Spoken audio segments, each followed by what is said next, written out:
Funny story, man. When I was a little kid, not even a little kid, I guess I was relatively older, right? I think this was in elementary school or something, middle school. I used to want to be an extrovert, bro. Growing up, I was relatively more quiet kid. And for me, this quietness didn't even necessarily stem from a place of just genuinely not wanting to talk, but more so it was a fear, it was a shyness. It was almost like a certain social anxiety. And of course, when I was around my friends and my family, this wasn't really present. But when I went out to like meet new people in open spaces, bro, like I would be scared a lot of the time, just shy. And because of this and some of like the feedback I got from people around me, I associated that with introversion. And again, because a lot of the feedback that I got around me, I viewed like my timidness and my shyness as an inherently negative thing, man.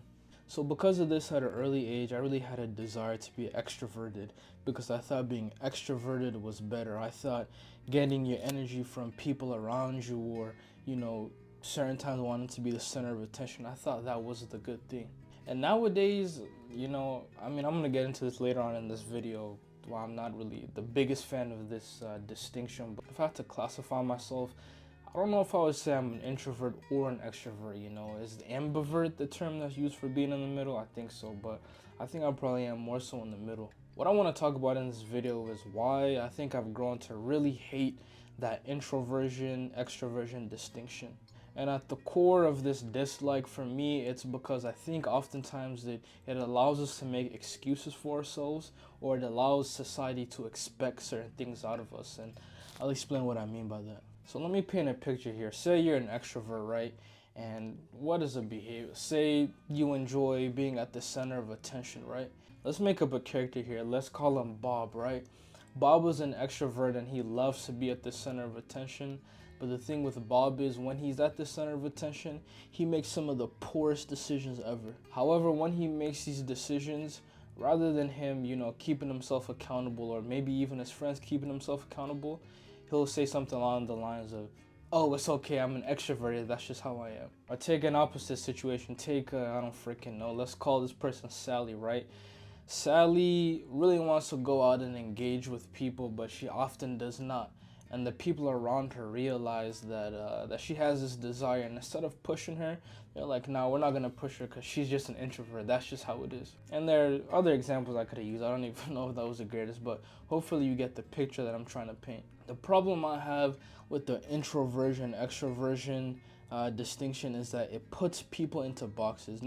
It doesn't necessarily have to do so, but what we often do is that we put people into boxes just because they may be extroverted or introversion. We excuse certain behaviors because this person is one way, and we don't want to see certain things because this person is another way. When in reality, bro, I think it's just significantly more nuanced than that. It's deeper than that.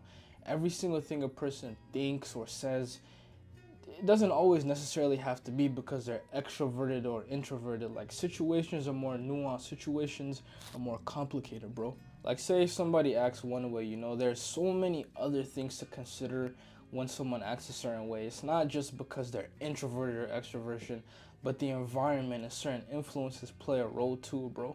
And I just hate how, this distinction can kind of hinder or impact the way we look at people. Oftentimes when we think of extroverted people, we think of, for lack of a better words, the cool people or the popular people, you know what I'm saying?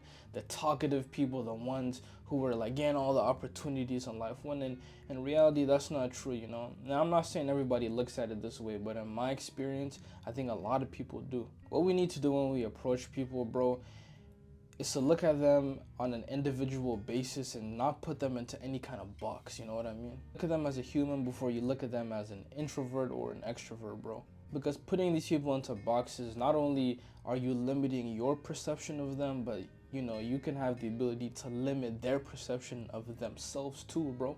Yeah, man, because I just really hate that when like an entire person is attributed to one group or another, and everything that they do is blamed on them.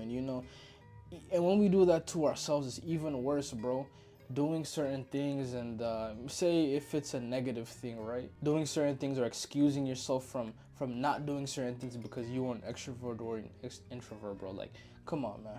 And at the core, when you think about it, man, like, is anybody truly, purely introverted or extroverted?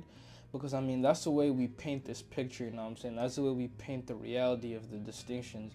When we say someone's introverted, a lot of the times we're thinking, yeah, they're just purely introverted, and same for extroversion, bro. But is anybody truly, purely introverted or extroverted? Like, in reality, it's probably a mix of the two, or a mix of things that we haven't even considered, you know? And say, even if just those two exist, like, how much introversion versus extroversion or vice versa does a person need to have for them to consider to be part of one of those groups? You know what I mean? So yeah, man, I mean, that's really my thing. I just hate how it puts people into boxes, and how it can form as an excuse. You know what I'm saying?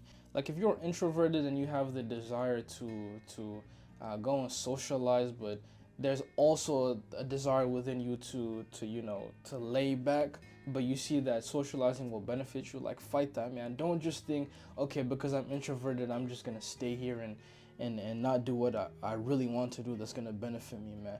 Go ahead and do what you need to do despite that, bro. Because one of the greatest feelings as a human, man, I think, for me at least, one of the greatest feelings is when a label is put on you, or if you have some kind of perception of yourself, but you combat that.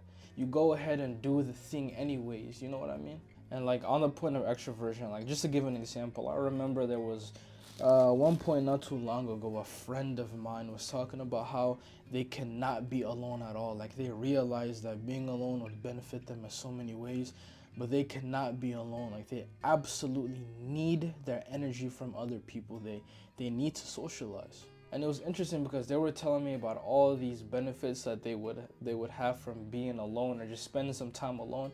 But they were like, nah, I'm not gonna do it because I'm extroverted. Like, we have so much more power within ourselves, and to limit ourselves to two distinctions, you know what I mean? We have the ability where, if you really want, it might be uncomfortable, to go out and do a lot of things, bro.